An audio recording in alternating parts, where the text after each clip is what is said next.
tour has been going so good so far? Yeah, really good. Like I was saying, most of the shows are sold out, if not full capacity. The kids are like going nuts. The vibe has been really good at the shows, and yeah, we're having a great time. Cannibal and Napalm Death we've known for years, you know, like we all started around the same time. Napalm Death maybe a little bit before us and Cannibal, but both us and Cannibal are celebrating 25 years this year as far as bands, and we've known these guys all for years, and we just toured with, we did about 4 tours with Cannibal back when Vile came out. Okay. 2 in Europe, 2 in the US. Yeah. And we've known them ever since anyway. I mean, we've always known them since we started, but we haven't, this is long overdue. We've been wanting to get together on a tour for a long time since then. Yeah, so, yeah. So this is great in that respect. And then Napalm Death, we toured with them back in 2010 in Europe. Okay. So it's cool to be doing stuff over here in the States, and to have all of us together, it's just great. It's like it's almost like a family reunion. Exactly. You know? So, seeing old friends and getting on the bus and doing whatnot. Yeah, I mean, it's cool. You know, all the guys are super cool in both bands. You know, we've known them for years, and it's just about having a great time, and it's really been doing really well too. So the kids are getting into it. The vibe is great. So yeah, we're having a ball. Absolutely, absolutely. So you guys have a new album out? Yeah, it just came out last week. Kingdom of Conspiracy. Yeah, and so you had Paul who produced it.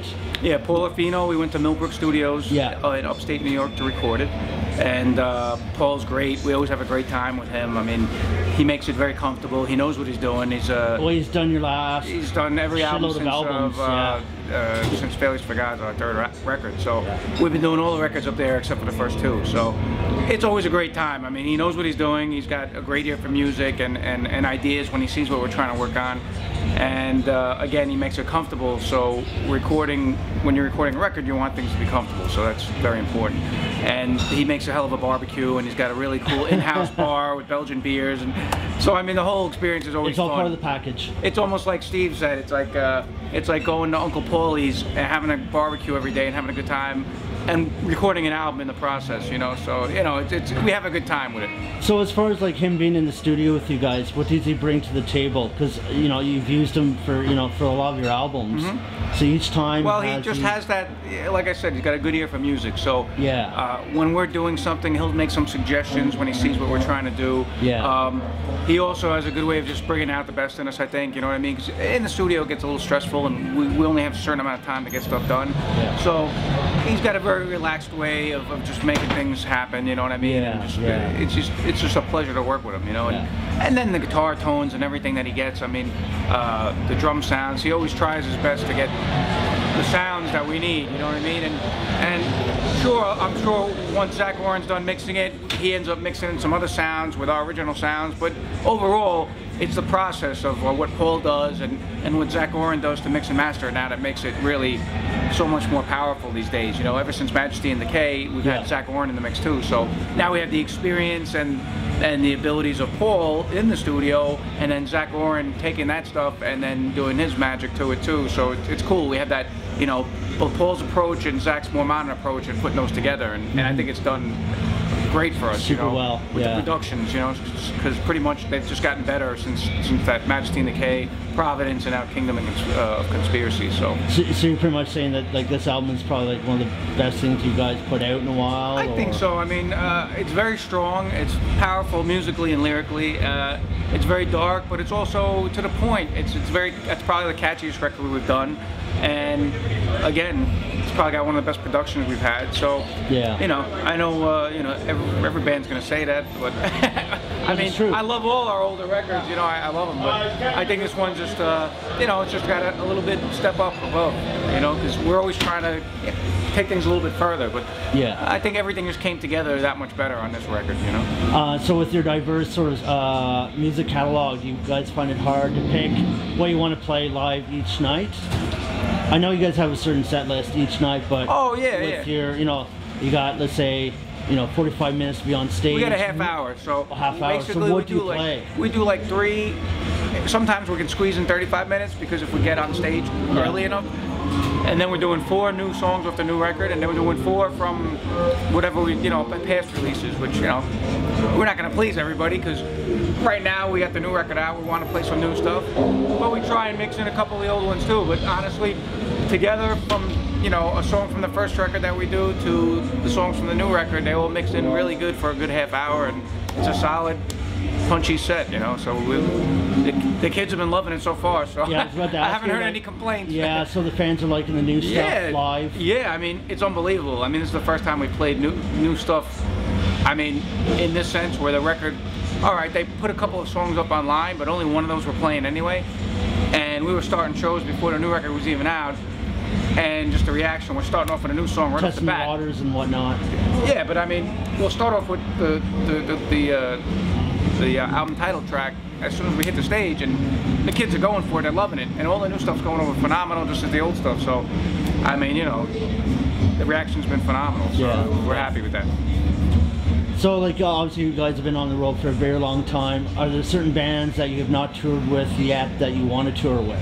Oh, I'm sure there's a bunch of them. A shitload. Sort of a bucket list that you might have. Yeah, I mean, you know, luckily we've been able to tour most of the bands that we know and been friends with, so it's been cool. I mean, if anything, you know, for a tour like this, for instance, I wish Chrisian was with us too, you know, because like they're a phenomenal band. They were just here last week. They were just here, and it's just like, I know they had an issue with their tour, with Hypocrisy, and Aborted not making it and all that, so it was almost like I saw them right before we came out here, and I was like, man, I wish you guys could just come on this tour, you know. Yeah. It would have been really cool to have them because they're super cool guys, great band, great musicians, you know. But yeah, I mean, we're always down to tour with whoever, you know. It's always it's good to change it up, and it's good to also go out with, you know, old friends like we are on this tour. So yeah. You guys have been with a few of the record labels in the past. Yeah. And now you're with Nuclear Blast. Yes. So how did you guys end up with them? Well, our term was up. Our last thing we had going was with Listenable Records in Europe, and it was split between Listenable Records in Europe and Century Media in the United States.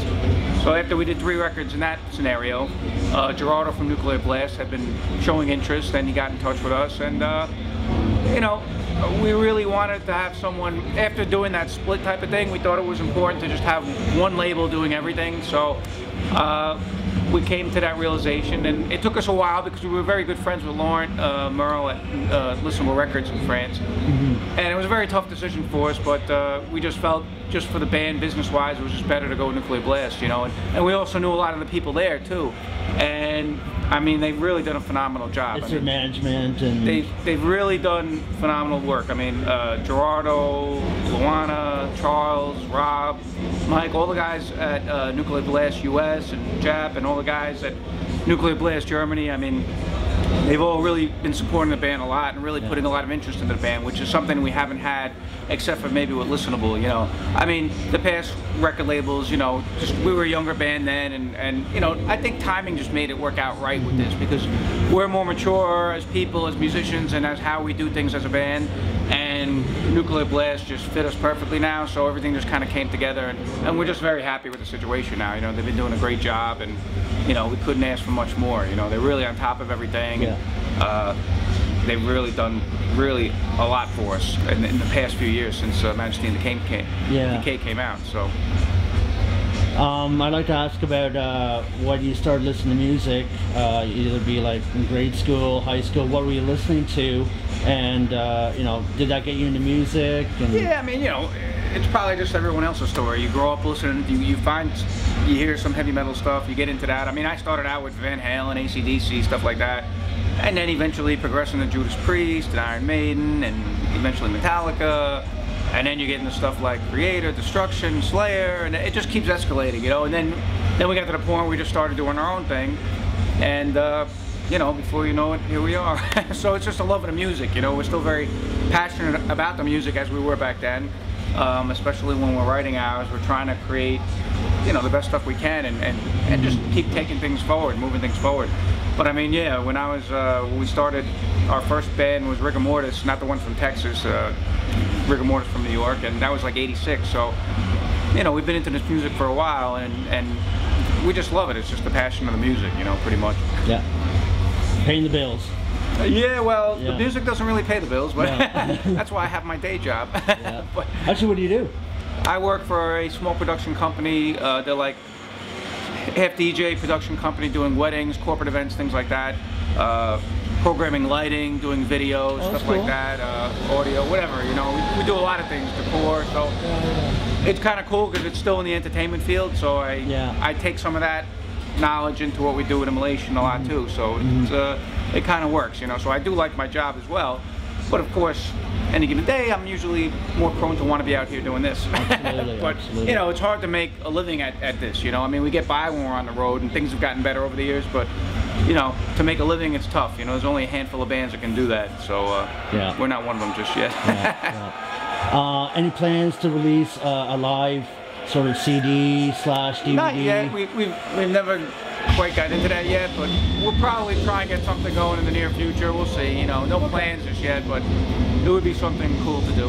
Okay, cool. All right, well, we'll wrap it up, and I appreciate your time, and thank you very much. All right, thank you. All right, appreciate cheers. it. All right, thanks.